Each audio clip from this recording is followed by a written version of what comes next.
Assalamualaikum warahmatullahi wabarakatuh. Saudara-saudariku yang dirahmati Allah Subhanahu wa taala, berjumpa kembali dengan Sandy di program Mutiara Hati, inspiratif dan sejuk di hati.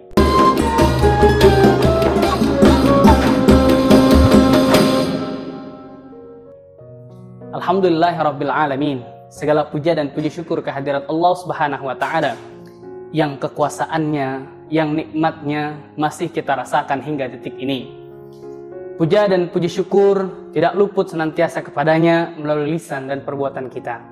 Salawat dan salam tidak lupa tersampaikan kepada Nabi kita, Nabi Muhammad Sallallahu Alaihi Wasallam. Mudah-mudahan kita istiqomah dalam menjalani apa yang beliau perintahkan dan juga ikhlas menjalaninya, sehingga di yaumul qiyamah kelak kita menjadi pengikutnya dan diakui sebagai pengikutnya, mendapatkan syafaat dari beliau. Amin ya Allah ya Rabbal Alamin. Saudara-saudariku yang dirahmati Allah Subhanahu wa taala, kecemasan merupakan bagian dari penyakit.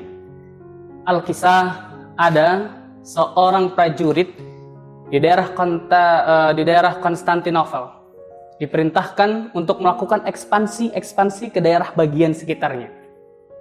Nah, si prajurit ini diperintahkan oleh seorang kaisar, "Wahai prajuritku, silahkan kau melakukan ekspansi dan kau bunuh siapapun yang melarangmu, tidak lebih dari 100 orang."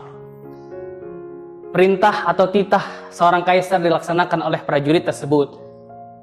Langsung dia menuju ke tempat-tempat yang dijadikan tujuan untuk melaksanakan ekspansi. Setelah pulang, ditanya oleh seorang kaisar, "Wahai prajurit, berapa banyak korban akibat ekspansi yang kita lakukan?" 500 Pak Kaisar. "Wah, banyak sekali. 500 orang. Aku suruh kepadamu untuk membunuh tidak lebih dari 100 orang. Tapi yang terbunuh adalah 500 orang. Kenapa demikian?" Maka seorang prajurit pun menjawab pertanyaan Kaisar. "Wahai Kaisar yang mulia, memang yang aku bunuh adalah 100 orang.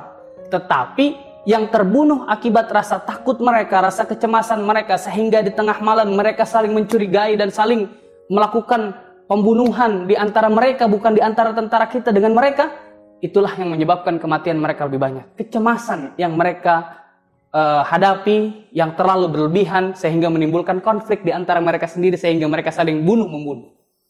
Yang kedua, ada Alkisah juga, ini menarik. Jadi sebelum wabah itu masuk ke suatu daerah, ditanya dulu nih sama malaikat, "Hai wabah, engkau mau masuk ke tempat manusia di daerah sekitaran tersebut, berapa banyak yang kau akan bunuh, atau berapa banyak korban yang engkau akan matikan?" Kata si wabah, "Tidak lebih dari 1000 orang." "Ya sudah, silahkan," kata malaikat. Wabah itu tersebar ke suatu daerah, akhirnya dipanggil lagi. Ketika wabah itu selesai, "Hai wabah, sini, come here. Sini, saya mau bertanya kepadamu nih." Diparanin dah tuh malaikat sama si wabah. "Ada apa wahai malaikat Allah? Berapa banyak jumlah korban yang akibat engkau ada meninggal?" "Ini cuma 1000 kok yang meninggal sesuai dengan apa yang saya sampaikan di pertama." Kata malaikat, "Loh, kok 1000? Ini ada 5000. Si wabah menjawab, "Wahai malaikat, betul sesuai dengan apa yang saya ucapkan pertama. Yang meninggal itu adalah 1000 dikarenakan wabah, yang 4000 ini dikarenakan kecemasan." Saudara-saudari yang dirahmati Allah Subhanahu wa taala, 1000 yang meninggal karena wabah, 4000 meninggal karena kecemasan dan ketakutan akibat wabah yang timbul. Berarti rasa kecemasan ini lebih tinggi daripada wabah tersebut. Saudara-saudari yang dirahmati Allah Subhanahu wa taala, guru besar kita dalam ilmu kedokteran yaitu Dr. Avicenna ya. Kalau di barat itu, kalau kita kenalnya adalah Ibnu Sina, mengatakan kepada kita, al-wahmu nisbud da, bahwasanya kecemasan kita itu merupakan setengah dari penyakit. Wal itma'innanu nisbud dawa, dan ketenangan yang kita miliki adalah separuh dari obatnya. Wasabru bidayatus syifa, dan kesabaran yang kita miliki merupakan permulaan kesembuhan dari setiap penyakit yang ada di muka bumi ini. Sesuai apa yang disampaikan oleh Ibnu Sina, sesuai juga apa yang disampaikan oleh ahli psikologi saat ini. Ada suatu penyakit yang dinamakan dengan anxiety disease. Penyakit kecemasan yang timbul sehingga menimbulkan orang stres, imunnya rendah, Bahkan ada yang bunuh diri, bahkan ketika terkena virus sedikit pun langsung drop, dan ketika itu cepat sekali pertumbuhan virus dalam tubuhnya.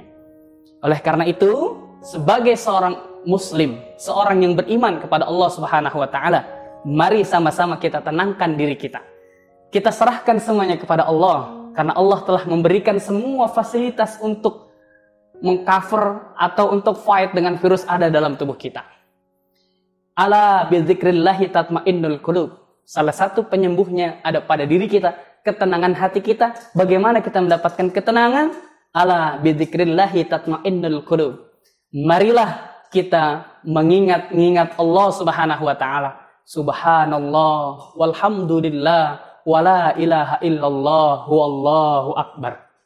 Dengan berzikir, insya Allah kita akan mudah menghadapi segala macam problematika dalam kehidupan ini, termasuk juga segala macam virus yang masuk ke tubuh kita menjadi penyakit, sehingga ketenangan kita adalah separuh obatnya, kesabaran kita permulaan dari sembuhnya diri kita terhadap ujian berupa penyakit yang Allah berikan kepada kita.